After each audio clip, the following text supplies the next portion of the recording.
Kali ini kita akan membaca dan sedikit membahas artikel dari aplikasi Bibit, yaitu tentang cara menghitung berapa besar dana pendidikan anak yang harus disiapkan. Ini sangat menarik dan sangat penting buat Anda yang ingin merencanakan masa depan buah hati Anda. Nah, untuk lebih jelasnya seperti apa, yuk kita simak video ini hingga selesai.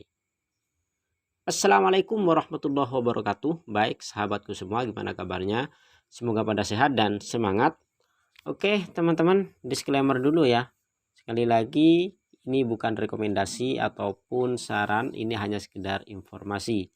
Harap pertimbangkan segala risiko dalam setiap investasi, karena semua risiko kita sendiri yang menanggung masing-masing. Oke, langsung aja ya, buat teman-teman yang mau coba aplikasi Bibit bisa menggunakan kode undangan MOH 19254 saat kalian daftar agar bisa mendapatkan voucher gratis yang bisa kalian tukar untuk pembelian reksadana ataupun instrumen investasi berikutnya di aplikasi Bibit. Oke, teman-teman, langsung aja sekarang kita bahas. Ini adalah Bibit Weekly 16 Juli 2022, jadi 3 hari yang lalu. Hitung berapa besar dana pendidikan anak yang harus disiapkan. Setelah membahas hal yang perlu diperhatikan soal dana pendidikan anak di minggu sebelumnya, wow, itu mungkin perlu kita bahas juga nanti ya. Kini saatnya masuk ke hal yang paling dinanti banyak orang. Yap, minggu ini Bibit Weekly bakal membuat simulasi hitungan dana pendidikan. Sebelum masuk ke hitung-hitungan, ada hal yang harus dilakukan, tujuannya agar orang tua bisa memperkirakan berapa budget yang dibutuhkan untuk membiayai pendidikan anak mulai dari jenjang paling awal hingga ke jenjang paling tinggi. Yang pertama, cari tahu besarnya biaya setiap jenjang pendidikan. Jadi, kali kita cari tahu mulai dari TK, SD, SMP, SMA sampai perguruan tinggi. Itu sih kalau sekolah umum ya. Mungkin kalau yang pesantren bisa juga kalian cari tahu biayanya. Kemudian cari tahu besaran biaya setiap jenjang pendidikan.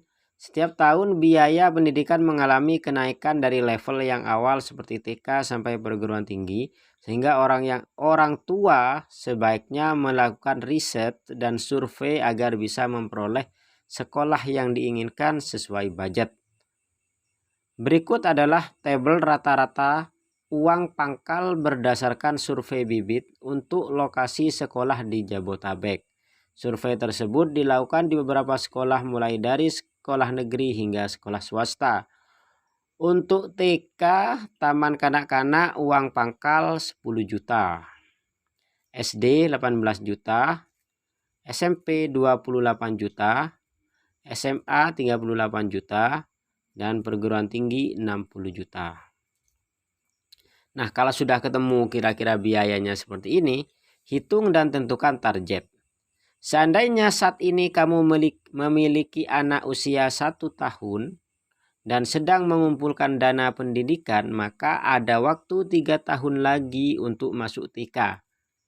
Kemudian ada waktu 5 tahun lagi untuk masuk SD, 11 tahun untuk masuk SMP, 14 tahun menuju SMA, dan sampai yang tertinggi yaitu 17 tahun lagi untuk masuk perguruan tinggi. Simak tabel di bawah ini untuk mengetahui simulasi perhitungan berapa yang harus disiapkan untuk dana pendidikan setiap bulannya. Untuk TK, besaran uang pangkal 10 juta berapa tahun, itu adalah 3 tahun. Potensi imbal hasil per tahunnya misalkan 3%. Nabung per bulannya adalah 270 dengan jangka waktu 3 tahun. Kenapa kok 3 tahun? Karena kita punya anak yang umurnya 1 tahun. Jadi kurang lebih 3 tahun kita harus mempersiapkan tabungan di mana kita tiap bulannya nabungnya 270.000. Potensi imbal hasilnya itu adalah 3%. Kemudian kalau SD jangka waktunya 5 tahun 18 juta, berarti tiap bulan 250.000 dengan imbal hasil kurang lebih 7%. Kemudian SMP 28 juta 11 tahun 10% kurang lebih 117.000. SMA 38 juta 14 tahun 10% itu hanya 105.000. Kemudian perguruan tinggi 60 juta 17 tahun 12% per bulannya 91.000. Jadi semakin tinggi semakin kecil. Kenapa? Karena durasi waktunya semakin lama. Ya, mulai dari 3 tahun, 5 tahun, 11 tahun, 14 tahun sampai 17 tahun. Maka total tabungan per bulannya adalah 833.000 untuk satu anak. Itu sudah cukup untuk biaya masa depan pendidikan mereka. Dengan catatan harganya atau perkiraan uang pangkalnya seperti bagaimana di atas ya. Kemudian catatan khusus, kenapa sebaiknya menyiapkan dana pendidikan sampai level perguruan tinggi, padahal itu masih jauh sekali. Karena semakin cepat kamu mengumpulkan dana pendidikan, maka cicilan alias nabung bulanan akan semakin kecil, seperti kalian lihat tadi. Namun, jika berdasarkan hitungan budget bulanan kamu merasa belum mampu, maka tentukan skala prioritas. Misal, yang paling mendekati adalah untuk jenjang TK dan SD, maka fokus saja ke tujuan tersebut. Jadi kalau memang belum cukup sampai 800.000 ya ambil 2 aja yang paling dekat, yaitu TK dan SD. Berarti 270.000 ditambah 250.000 menjadi 530.000. Oke, lanjut. Yang juga penting dan harus diingat adalah inflasi. Usahakan mengecek biaya pendidikan setiap tahunnya. Hal ini sebagai gambaran berapa yang harus dibayar saat anak kita masuk ke jenjang pendidikan tersebut. Karena semakin turunnya nilai dari uang terhadap barang yang ada di pasar atau inflasi, kan itu juga harus dipertimbangkan. Semoga simulasi perhitungan ini berguna untuk kamu yang saat ini sedang merencanakan biaya pendidikan. Kalau sudah tahu cara menghitungnya, saatnya memikirkan tempat yang aman untuk menyimpan dana pendidikan tersebut. Tunggu penjelasannya di Bibit Weekly pekan depan ya.